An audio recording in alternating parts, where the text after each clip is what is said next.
M B Patil ಅದೇ ಹೇಳಕ್ try ಮಾಡಿದ್ರು, ನನಗೆ ಬೇಡ ಸ್ಪೀಕರ್ ಸುಮ್ಮನೆ ಕೂಡ ಅಂದಾಗ ಕುಂತೆ ನಾನು. ಇನ್ಕ್ಲೂಡಿಂಗ್ HNT ಎಕ್ಸ್ಕ್ಲೂಡಿಂಗ್ HNT ಅನ್ನೋದು ಒಂದು ಅರ್ಥ ಇರ್ತದೆ. ಅದನ್ನ ನಿಮ್ಮ ಬೇಕಾದ್ರೆ ನೀವು ನಿರಾಣಿ ಅವ್ರಿಗೆ ಕೇಳ್ತಾ ಇದ್ರಿ, ತಿಳ್ಕೊಳ್ರಿ, ಅವ್ರು ಹೇಳ್ತಾರೆ HNT ಎಷ್ಟು ಚಾರ್ಜ್ ಮಾಡಿ. ಸ್ವಲ್ಪ ನಾನೇನು ಹೇಳಿದ್ದೀನಿ, ಎಕ್ಸ್ ಫೀಲ್ಡ್ ಅಂತ ಹೇಳಿಲ್ಲ, ಎಕ್ಸ್ ಗೇಟ್ ಅಂತ ಹೇಳಿಲ್ಲ. ನೀವ್ ಹೇಳಿದ್ರಿ, ಹೇಳಿದ್ರಿ, ಆನ್ ರೆಕಾರ್ಡ್ ಇದೆ. ನೀವು ಹೇಳಿದ್ರಿ HNT ಇನ್ಕ್ಲೂಡಿಂಗ್ ಎಕ್ಸ್ಕ್ಲೂಡಿಂಗ್ ಅನ್ನೋ ಶಬ್ದ ನೀವು ಯೂಸ್ ಮಾಡಲಿಲ್ಲ. FRP 3,550 rupees ಅವ್ರು ಫಿಕ್ಸ್ ಮಾಡಿದ್ ನಿಜ. That is including HNT. Excluding HNT ಆದರೆ ಎಷ್ಟಾಗ್ತದೆ ರಿಕವರಿ ಪರ್ಸೆಂಟೇಜ್ ಮೇಲೆ ಗೊತ್ತಾಗ್ತದೆ ನಿಮಗೆ. ಅದು ವೇರಿಯಸ್ ಆಗ್ತದೆ, 9.2, 9.5, 10, 10.25, ಅದು ಎಲ್ಲ ನಿರಾಣಿಯವ್ರಿಗೆ ಗೊತ್ತಿದೆ. ಆದರೆ ಇದೇ ನಿರಾಣಿಯವರು ಅಮಿತ್ ಶಾ ಪತ್ರ ಕೊಟ್ಟು ಬಂದಿದ್ದಾರೆ ಮೊನ್ನೆ ಬಿಹಾರ್ನಲ್ಲಿ ಹೋಗಿ, ನಾವು ಯಾವ ಕಾರ್ಖಾನೆ ನಡ್ಸೋಕ್ಕಾಗೋದಿಲ್ಲ ಅಂತೇಳಿ ಅವರೇ CM ಮುಂದೆ ಕೈ ಜೋಡಿಸಿ ನೀವೇ ತಗೊಳ್ಳಿ ಅಂತ ಹೇಳಿದ್ರು ಕಾರ್ಖಾನೆ. ಇದು ಪತ್ರಿಕೆಯಲ್ಲಿ ಕೂಡ ಬಂದಿದೆ.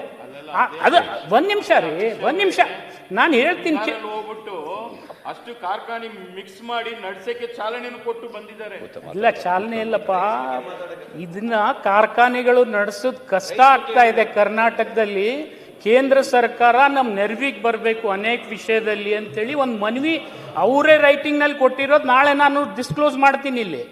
ಆದರೆ ವಾಸ್ತವಿಕ ಸತ್ಯ ಏನಿದೆ ಅಷ್ಟೇ ರೆಕಾರ್ಡಿಗೆ ಹೋಗ್ಲಿ, ಸುಳ್ಳು ಇರ್ತಕ್ಕಂಥದ್ದು ಹೋಗ್ಬಾರ್ದು. ಈಗ ನಾನು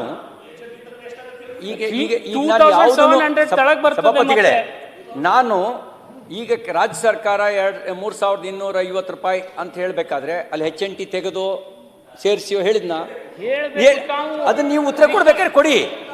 ಒಂದು ನಿಮಿಷ ಕೇಳಿ, ನಾವು ಉತ್ತರ ನೀವು ಮಾಧ್ಯಮದಲ್ಲಿ ನೀವು ಪತ್ರಿಕಾಗೋಷ್ಠಿ ಕರೆದು ಕ್ಯಾಬಿನೆಟ್ ಮೀಟಿಂಗ್ ಆದ್ಮೇಲೆ ಪತ್ರಿಕಾಗೋಷ್ಠಿ ಕರೆದು ಹೇಳಬೇಕಾದ್ರೆ ಯಾವುದು ವಿವರ ಹೇಳಿಲ್ಲ.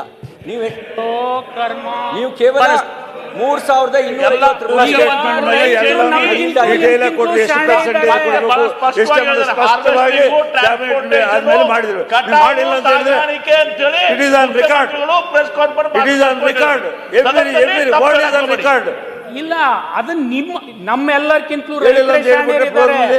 ಇನ್ಕ್ಲೂಡಿಂಗ್ HNT ಆದ್ರೆ ಎಕ್ಸ್ಕ್ಲೂಡಿಂಗ್ HNT ಆದಲ್ಲೇ ಅವರು ಹಾರ ಹಾಕಿ ಸನ್ಮಾನ ಮಾಡಿ ಅವ್ರ ಸ್ಟ್ರೈಕ್ ಅನ್ನ ಕಾಲ್ ಆಫ್ ಮಾಡಿದ್ರು. ಅದನ್ನ ನೀವು ತಿಳ್ಕೊಳ್ಬೇಕು.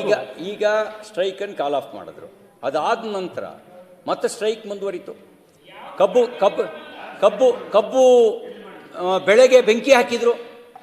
ಅದಾದ್ಮೇಲೆ ನೀವು ಡಿಕ್ಲೇರ್ ಆದ್ಮೇಲೆ ವರದಿಯಾಗಿರ್ತಕ್ಕಂಥದ್ದು. ಕ್ಲಾರಿಫಿಕೇಶನ್ ನಾಳೆ ಕೊಡ್ತೀನಿ, ನೀವು ಹೋಗಿ ಏನು ಹೇಳ್ತೀರಿ ಹೇಳಿ. ನೋಡಿ ಸಭಾಪತಿಗಳೇ, ಈಗ ಅವರು ನೋಟ್ ಮಾಡಿಕೊಂಡು ಸಮಾಧಾನ ಚಿತ್ತರಾಗಿ ಒಂದೊಂದಕ್ಕೂ ಕೂಡ ಉತ್ತರ ಕೊಡೋಕ್ಕೆ ಸರ್ಕಾರಕ್ಕೆ ಅವಕಾಶ ಇದೆ. ಅಂತಿಮವಾಗಿ ಉತ್ತರ ಕೊಡಬೇಕಾಗಿರೋ ಸರ್ಕಾರವೇ.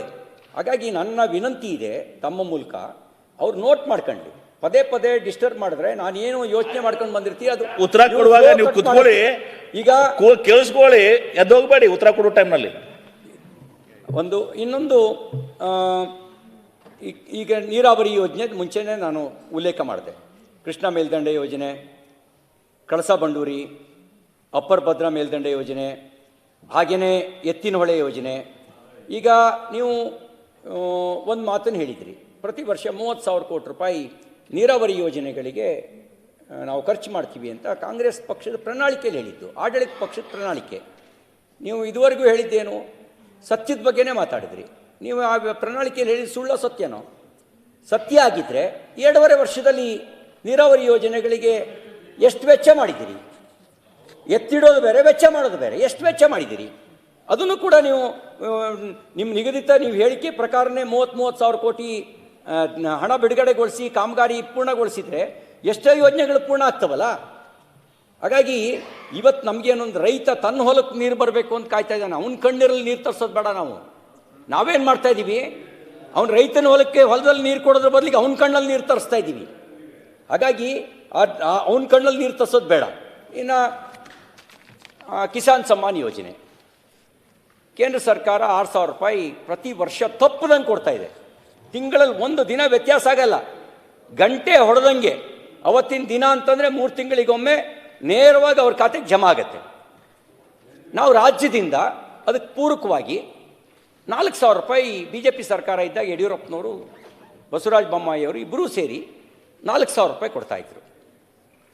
ಅದನ್ನು ಮುಂದುವರಿಸಿದ್ರೆ ಅಥವಾ ಅದಕ್ಕೆ ಇನ್ನೊಂದು 2,000 ಸೇರಿಸ್ಕೊಟ್ಟಿದ್ರೆ, BJP ಸರ್ಕಾರ 4 ಕೊಡ್ತಾ ಇದ್ದಾರೆ, ನಾವು 6 ಕೊಡ್ತೀವಿ ಅಂತ ಹೇಳಿದ್ರೆ ಕ್ರೆಡಿಟ್ ಯಾರಿಗೆ ಹೋಗ್ತಿತ್ತು? ಯಾಕೆ ಕಟ್ ಮಾಡಿದ್ರಿ?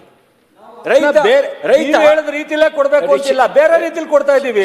ನಾವು 5 ಗ್ಯಾರಂಟಿ ಕೊಡ್ತಾ ಇರೋದು 1,20,25,000 ಕೋಟಿ ಕೊಟ್ಟಿದ್ದೀವಿ 2.5 ವರ್ಷದಲ್ಲಿ. ನಾನು ಅವಕಾಶ ಕೊಟ್ಟು ನಾನು ಈಲ್ಡ್ ಆಗಿಲ್ಲ. ನೀವು ಸುಮ್ಮನೆ ಏನೋ ಒಂದು ಸಭಾಪತಿಗಳೇ, ಈಗ ನಾನು ಹೇಳೋದೇನೆಂದ್ರೆ, ಈಗ ಸರ್ಕಾರ ತಾನು ಉತ್ತರ ಕೊಡೋ ಸಮಯದಲ್ಲಿ ಉತ್ತರ ಕೊಡಲಿ ಅಂತ ಹೇಳಿದ್ದೀನಿ. ಎಲ್ಲ ಬುದ್ಧಿವಂತರು ಇದ್ದಾರೆ, ಹಿರಿಯರಿದ್ದಾರೆ. ಅವರಿಗೆ ಈಗ ನಾನು ಹೇಳೋದೇನು ಅಂತಂದರೆ, 4,000 ಜೊತೆಗೆ ನೀವು ಕೇಂದ್ರ ಸರ್ಕಾರಕ್ಕಿಂತ ಇನ್ನೊಂದು ಹೆಜ್ಜೆ ಮುಂದೆ ಹೋಗಿ 8,000 ಕೊಡ್ತೀನಿ ಅಂತ ಹೇಳ್ಬೋದಿತ್ತು. ನೀವೇ ದೊಡ್ಡವರು ಆಗ್ತಿದ್ರಿ. ಆಯ್ತಾ? ಸಭಾಪತಿಗಳೇ, ಲೆಕ್ಕಾಚಾರನ ನಿಮ್ಗೆ ಬಗ್ಗೆ ಮಾತಾಡಲಿಕ್ಕೆ ಹೋಗಿದ್ರೆ ಅಲ್ಲೋಗಿ ಪ್ರತಿಭಟನೆ ಮಾಡಿ ಕೇಂದ್ರ ಸರ್ಕಾರದಲ್ಲಿ. ಅದು ಇದು ರೈತರಿಗೆ ಮಾಡಿದಂತ ದ್ರೋಹ, ಅನ್ಯಾಯ, ದ್ರೋಹ. ಈ ದ್ರೋಹ, ಅನ್ಯಾಯ ಇವತ್ತು ಏನ್ ಮಾಡ್ತಾ ಇದೆ? ಬರಗಾಲದಲ್ಲಿ ನಿರೀಕ್ಷೆ ಮಾಡಿರಲಿಲ್ಲ. ಸುಪ್ರೀಂ ಕೋರ್ಟ್ ಅಲ್ಲಿ ತಂದಿದ್ದೀವಿ, ಸುಪ್ರೀಂ ಕೋರ್ಟ್ ಅಲ್ಲಿ ತಂದಿದ್ದೀವಿ.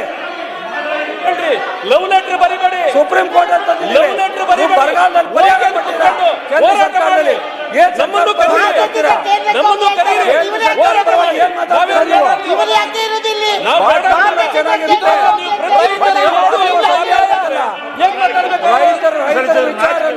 ನೀವು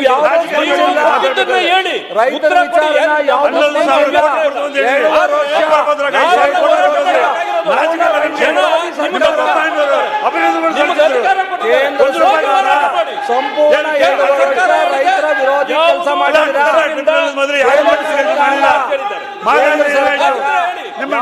ಕೆಲಸ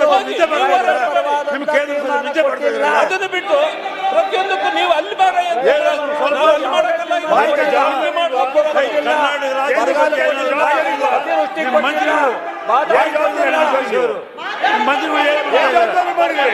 ಅಪ್ಪರ್ ಭದ್ರ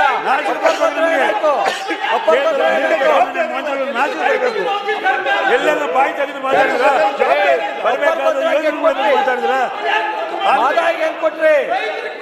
ಅಪ್ಪರ್ ಭದ್ರಾಗೆ ಅನೌನ್ಸ್ ಮಾಡಿದ್ ಕೊಟ್ರಿ. ಬರಗಾಲಕ್ಕೆ 3,450 ಕೋಟಿ ಏನಾಯ್ತು? ಕೇಂದ್ರ ಸರ್ಕಾರದಲ್ಲಿ ಅನೌನ್ಸ್ ಮಾಡಿ ಕಪ್ಪಗೆ ಪರಿಹಾರ ಬಸವರಾಜ ಬೊಮ್ಮಾಯಿಯವರು ₹1 ಬಂತ ನೋಡಿ. ಮಾತಾಡ್ಲಿಕ್ಕೆ ನಾಚಿಕೆ ಆಗ್ಬೇಕು.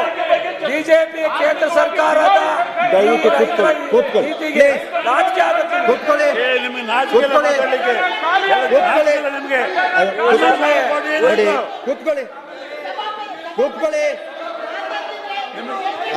ಕೂತ್ಕೊಳ್ಳಿ ದಯವಿಟ್ಟು ಸಭಾನಾಯಕರೇ, ಘೋಷಣೆ ಕೂತ್ಕೊಳ್ಳಿ. ಕೂತ್ಕೊಳ್ಳಿ. ಮಾಡಿದ್ದಕ್ಕೆ 11,000 ಕೋಟಿ ₹1 ಬಂತ. ರಮೇಶ್ ಸಭಾನಾಯಕರೇ ನೋಡಿ, ಮಾತಾಡ್ಲಿಕ್ಕೆ ಆಂಧ್ರಕ್ಕೆ ಕೊಡ್ತಕ್ಕಂಥ ಪ್ರಾಮುಖ್ಯತೆ ಶರವಣ್ರೆ, ಮಂತ್ರಿಗಳೇ ಹೇಳೋರು